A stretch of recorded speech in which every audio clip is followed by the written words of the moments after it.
Good morning, everyone, and welcome to the show. This is a live morning space for artists, filmmakers, musicians, and creators who are navigating the real world of making art.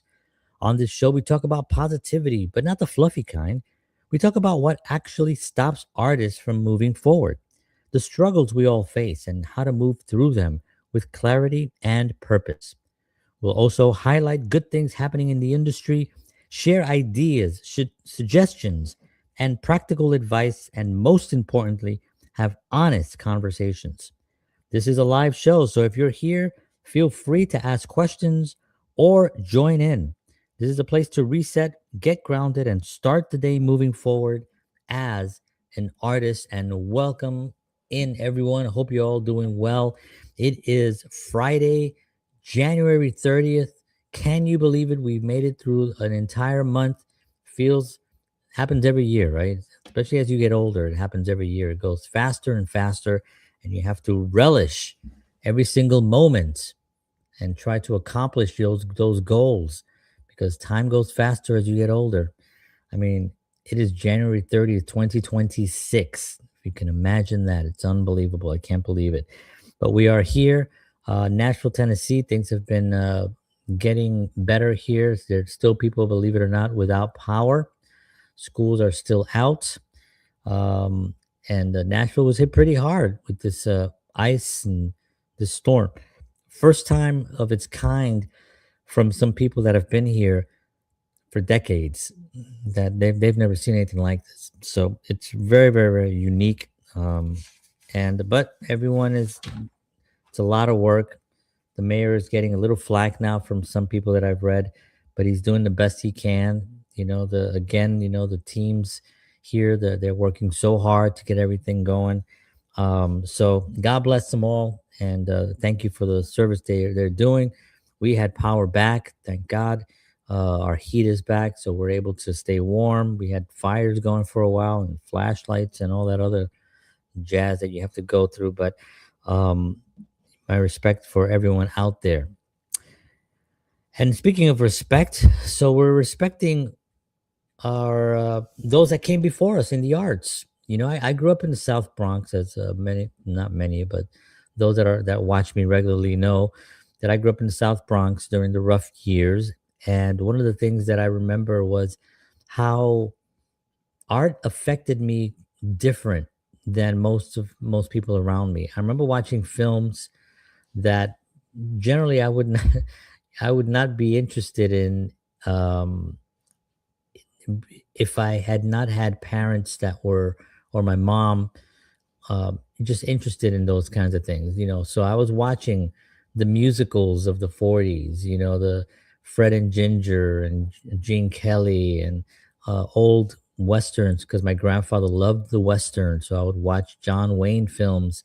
I would watch the Marx Brothers and the Three Stooges and just these very odd things that you would not think that a kid from the South Bronx would be interested in, but I just got very interested in them, especially the musicals. I loved the music and I loved all and then PBS came around and started playing concerts and classical concerts, and I learned to appreciate these artists that came, way, way, way before me, and just realize how important they were to the foundation of what was being created at that time. And respecting those who came before us in the arts isn't just about admiration, it's about understanding the foundation that our creativity stands on. Every movement, every style, and every breakthrough we see today was built on the hard work, risk, and innovation of artists who came before us. When we take the time to study their work, we're not only honoring their legacy, we're learning the tools, techniques, and choices that shape the art world. That respect resonates from bridge. That respect creates a bridge between generations, connecting us to the past while inspiring the future. And it is so true because when you look back at all these, I'll take guitar players for instance, right? We look at some of the younger musicians that are out there, right? still they've been around, let's say long, Joe Bonamassa, John Mayer, Derek Trucks, Kenny Wayne Shepherd, uh, Johnny Lang. Um, I don't know, just the guy. Oh, I forgot his name. He's an amazing Italian guitar player. He's just incredible guitar player, and all these young guys, they all, if you talk to any of these guys, they'll tell you so much history about the music that they love, because that's what you need to have it to take it to that level. Because you have to really understand where it came from. You have to understand why it exists, what built it, what put it in front of us. What was the main thing that people gravitated towards. Back when they were doing it. So if you take in the blues, for instance, a lot of those guitar players that I mentioned played the blues, right? Well, what exactly was it? It was the struggles, it was, the South, it was the working the fields. It had to do with a lot of it was sadness and suffering, and there was this blues, and they would sing it during their while they were working the fields, a lot of these slaves, right? And they would sing this music, and they would have this soulness to them, this passion, because they had to survive, and how they survived was through song and through these hymns that they were singing, right? Religious hymns, some of them.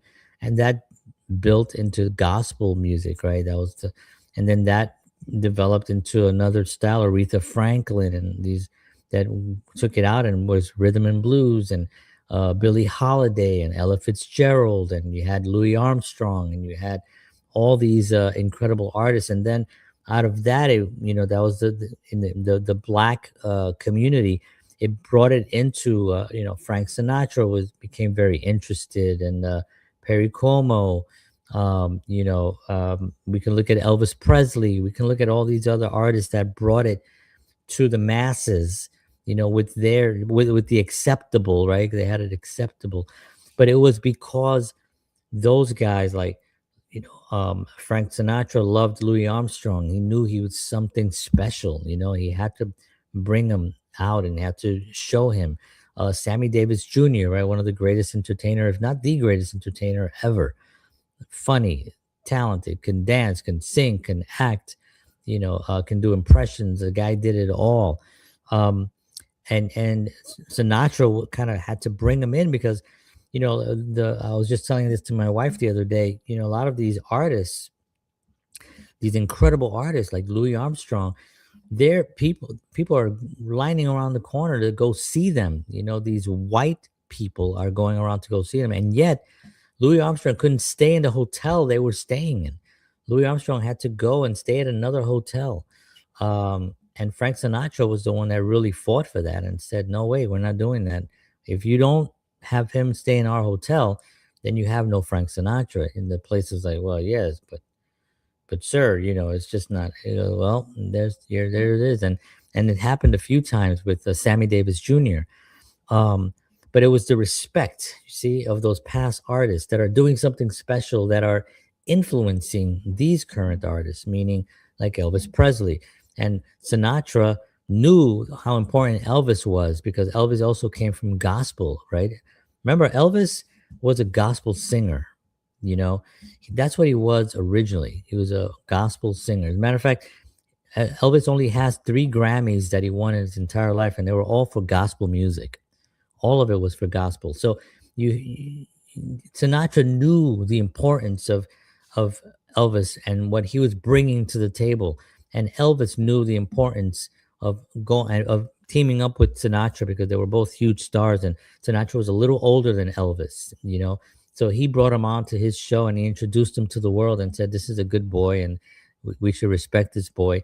And he brought that black music, and he brought those black artists on his show and on his variety shows, and people like Dean Martin, and then Sammy Davis had his own thing, and Nat King Cole was a major force in that world as well.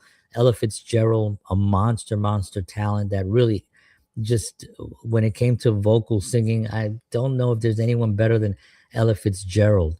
And when you look at Frank Sinatra, this is where he that got his style from. This is where the phrasing came in, that mastery phrasing. So when you understand that, you start appreciating it and you want to bring it to the forefront because you're thinking that is the best that's ever been. That is the best that we've ever had. So I want to try to be that. I want to try to do that.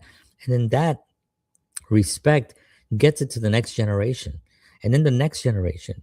And today we have wonderful, wonderful singers out there that are doing, singing jazz and singing, real, true, authentic blues and R&B, even rock bands. If you look at from where the Beatles started, you know, um, right after that, all the bands, the Rolling Stones. Well, the Rolling Stones is a blues band.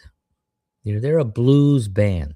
The guys that they loved were those guys that I mentioned. BB King and all the blues artists from Freddie King and I mean all the Kings, right? Freddie King, Albert King, BB King, and all those guys. That's who they loved, and that was the music that they created. Led Zeppelin, the Who, the Beatles, all of them influenced by this music that they revered, and they battled over who can find the records. They needed the records in order to.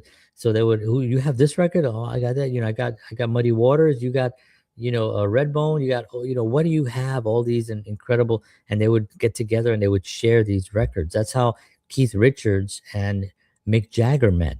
I think it was like they were taking a bus somewhere, and I think either Keith or Mick had like records under his arm, and they were like, "Oh, what do you got?" And that's how they bonded, because they had this incredible love for this music, and they brought it forward. I mean, what band has done that more than the Rolling Stones and brought that blues sound to the world?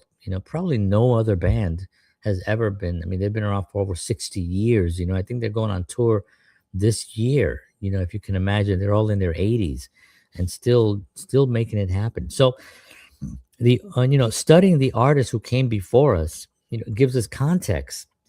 It helps us see how ideas evolved, how culture influenced creativity, and how artistic decisions were made under pressure, limitation, or rebellion. When we know the history behind the art, we can recognize patterns, appreciate craftsmanship, and understand why certain styles resonate so deeply. That knowledge doesn't restrict us, it empowers us to make more informed and meaningful choices in our work. And that's what I always like listen to. I go back and I listen to these artists. I've been listening to a lot of the Grateful Dead recently. Having lost Bob Weir, who was an amazing artist himself, and after that or before him was Jerry Garcia, and just that band itself, which fused jazz with sort of modern pop blues. I don't know, they were rock. They were kind of like in this uh, thing on their own, basically. But it was influenced by jazz positioning and jazz movements of chords, and that's where they got their influence. They were influenced by by past artists as well. And when listening to for me as a guitar player, I'm listening to the different runs that Eric Clapton does, the runs that before him, BB King, and now today we have like John Mayer, we have Derek Trucks, we have Joe Bonamassa, we have these incredible guitar players that are keeping that alive. And these guys are all like in their 40s, mid to late 40s. So they have a long time ahead of them, in order to keep that music going, and that's what they're doing. And I get excited when I see these guys because that means that the music is going to stay alive, and they're really sharing that music with a younger generation that's also sharing it with their younger generation, and that's what keeping it going. We have a lot of other young guitar players out there that are doing it as well, and it's been for me anyway. I'm influenced obviously by mostly by male guitar players, but these wonderful Susan, who plays Derek Truck's wife, incredible singer, incredible guitar player, and just an amazing talent who's also keeping that music alive. We have Adele. We have I don't know who else is really bringing that history, but you can look at Bruno Mars, for instance, and Lady Gaga. Believe it or not, Lady Gaga is a tremendous talent. You say what, I don't know, because of the spectacle of the show, but if you put Lady Gaga with a piano and just a microphone, she will blow you away. I've seen it, and it's incredible. She's really talented. Bruno Mars is incredible as well, and he's sort of taken that '70s vibe and kind of modernized it with his dance and his vocals and the structure of these songs, really borrowing from that era and really fusing it together with current modern sounds and really creating something really really special that I think is really keeping that alive. And every single genre has someone keeping those alive. Even bluegrass, there's these two sisters. They look like twin sisters. I don't know if they're twins, but they're like a bluegrass band, and I think they're God, the Page sisters, I want to say, I believe. They're incredible. They, and they're just going around and they're keeping this bluegrass music, 100 years old probably, alive by going out there. And they're young. I think they're like in their maybe 20s, pushing 30, maybe possibly, and that's exciting for me when I see that. And so respecting these artists that came before us, it's one of those, it's a little frustrating sometimes because you try to share something with someone and they're kind of like, oh, that's good, and they don't really. And for me, I don't listen to music, I absorb it. So if I'm listening to a song and someone starts talking to me, it ruins the whole song for me. I know it sounds ridiculous to some people who don't get it. That's fine, I don't care. But um it does ruin it, even if simple things. There's a funny clip that I just saw the other day where it was a video of somebody driving and they're singing a song. I think it was all my life I've been heartache and pain. I don't know if I can face it again. And then the GPS comes on, make a left. And he's like, like the GPS ruined that moment because he was belting it out with the song, and that is 100. When I saw that, I shared it everyone. I sent it to a lot of musical friends of mine that totally understand that frustration. Matter of fact, people have talked. They talk about, I'm listening to a song and I'm really into that part that I like it, and someone talks to me, it ruins it. I stop it. I try to be respectful, right? Because I don't want to be an asshole. So I try to be respectful and I say, okay. I listen to their comment. I'm like, oh, okay, cool. And I go back and I start the song all over again, trying to build up that same. And it might be a song that I've heard a million times. Doesn't matter, because there's something about that song that triggers certain vibrations within us spiritually that connects us. And that's what art is. It's vibrations, it's emotions, it's all of these together. It's perspective, where we get a different perspective, something about life that makes us go, wow, I didn't think about it that way. Suddenly we're inspired. And what happens when you're inspired? Well, you're elevated. You're elevated spiritually. You feel better. You want to then elevate others. And that's what happens with art, and that's what happens with music and film. And you watch a film and suddenly your viewpoint has shifted on something, and suddenly maybe you appreciate someone a little bit more, or maybe you start seeing someone for what they really are, because maybe the film kind of showed you some elements of someone.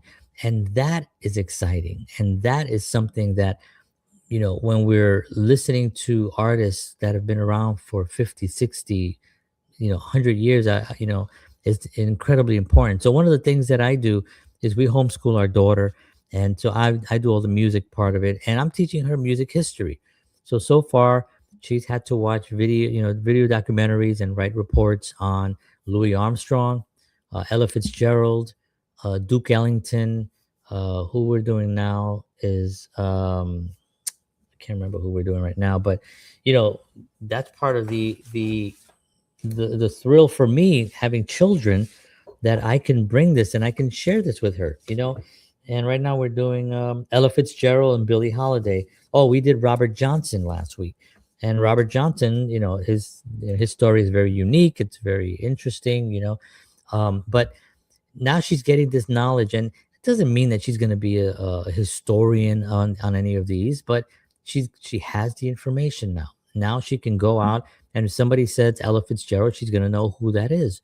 Oh yeah, the singer, and she'll know who Billie Holiday is, and she'll know who Louis Armstrong is, and that to me is sort of turning that over, so at least she'll know. And when she has children, she can actually then say, yeah, check this out, this is Louis Armstrong, and this is where the music came from. Louis Armstrong, the basically the founder of jazz. I mean, the one of the first. Duke Ellington. I mean, our first real American composer. Duke Ellington is important to us as Beethoven and Mozart. He is our Beethoven and Mozart.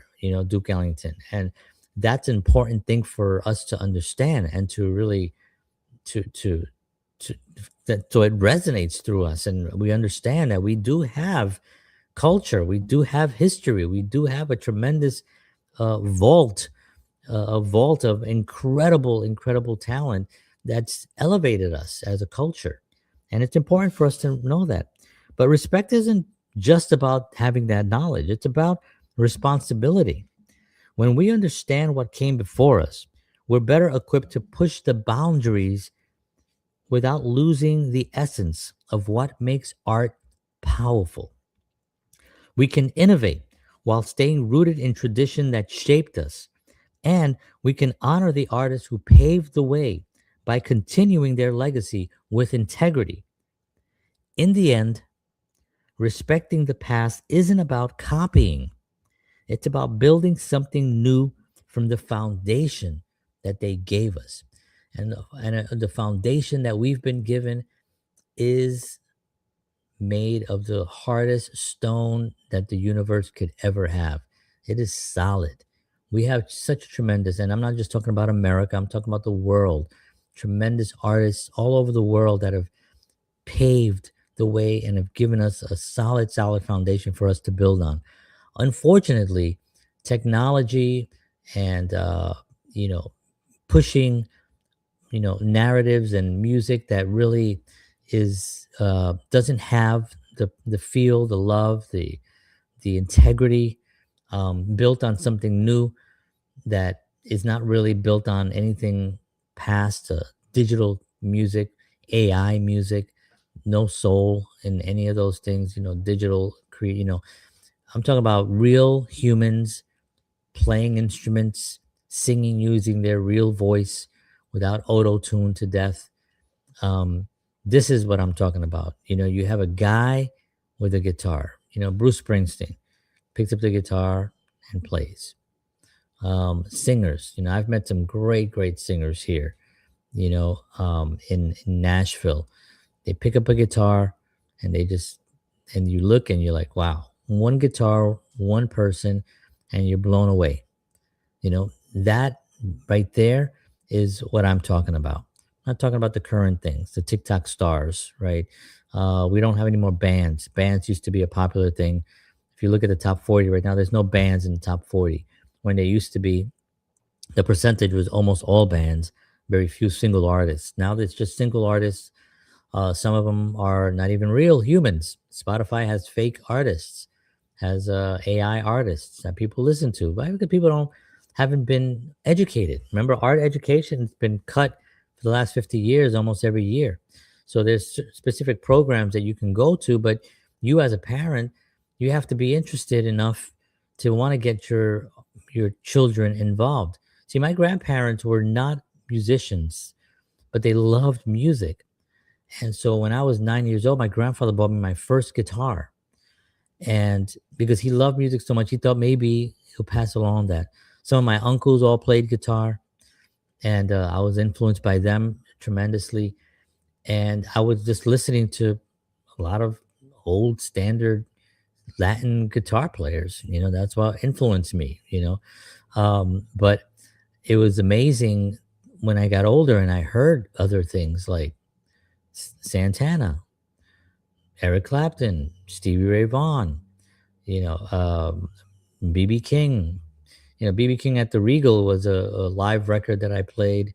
I had the cassette, and I played it so often. I mean, I had records, and I played those things so often that I ruined them. I had to get new ones. And that was influenced because my grandfather had an interest in music. So he played music for me. We had records. Tito Rodriguez was a major, major star, died very young, as a matter of fact. And he was sort of our Sinatra, very elegant, well dressed man, sang love songs, and my grandmother loved him. We had so many Tito Rodriguez records, and I was named after Tito. My family, my close family, still to this day calls me Tito. They don't call me John, which is still odd when for some people to understand that. But I was named after Tito Rodriguez. Some people thought that it was Tito Puente, who's another incredible artist that influenced me back in the day, and Celia Cruz and El Gran Combo and uh, Gilberto Santa Rosa, one of my favorite singers, Hector Lavoe, all these incredible artists. And then after Hector Lavoe, you had Mark Anthony, right? You had Jennifer Lopez, that kind of took some of that and embraced it. There was a film that Jennifer Lopez and her company and Mark Anthony's, I don't know if they're both their companies, produced. It was about the life of Hector Lavoe, and Mark Anthony played Hector Lavoe, and so they were trying to keep that music alive. And El Cantante was, I think, the name of the film, and it was really good. I was really happy that they did that. So there you have it. I mean, these are some of this is the message that I'm trying to get out in my life, is to really embrace what came before us, the music, because it's so important for us to really build on something that was built already solidly, and not build something else that built on zeros and ones, because there's no soul there. A drum machine has no soul. You can use a drum machine. There's some drum machines that are great, and I know a lot of bands and artists that use them to navigate through things. And it's really just about to create whatever they create. And if it's used in a certain particular way, then that's fantastic. Even AI, AI, if it can help in some way to maybe get more music out there. But AI has no soul.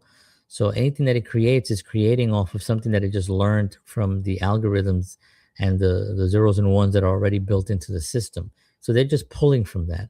It's not anything inspiring. It's a cool thing. It's technology. It's like, wow, look at it, sounds really good. Wow, this sounds really good. It's not human, but it sounds good, you know. And people who are not educated in music are gonna always just think, well, that sounds good. People who are just casual listeners, right? Um, and can you imagine a film with no music? Can you imagine anything with no music? A commercial with no music? Music is everywhere. Music shapes us. Music inspires us. Music is connected to our history. You ever heard a song and you start thinking about when that song came out and that where you were and at that time and how you felt, and it brings you back and those memories come rushing through, right? All that is 100% has to do with the vibration of the music that was created by other spiritual beings, by other humans, and that we were inspired by. And it's a wonderful, wonderful world. It's a wonderful life, when we have music and when we have the art in it. All right, friends, thank you so much for tuning in. It is Friday. Sunday night, we have our show, Sunday at 7 p.m. Central. We missed last week's show because there was a power outage here where I was, so I had no power. But we will be back, me and George. We're doing a great show on an episode of Star Trek, and I'll just promote it here real quickly for anybody who's watching. It's called, we're going to be doing The Inner Light. Great episode that really, really talks a lot about life. And I think it's actually, even today's theme had a little bit to do with that as well, about bringing back the past and bringing back those traditions and that thing that we love that we always remember. And it's a great episode. So join us 7 p.m. Central. on Sunday night for that. And I will see you all on Monday morning at this time, 7 a.m. Thank you so much for tuning in this week. I love you all. I appreciate the support that I'm getting here. I will see you all soon. God bless you. Have a wonderful weekend out there. Take care of yourselves and take care of each other. We're all we have. God bless you all. And as always, peace.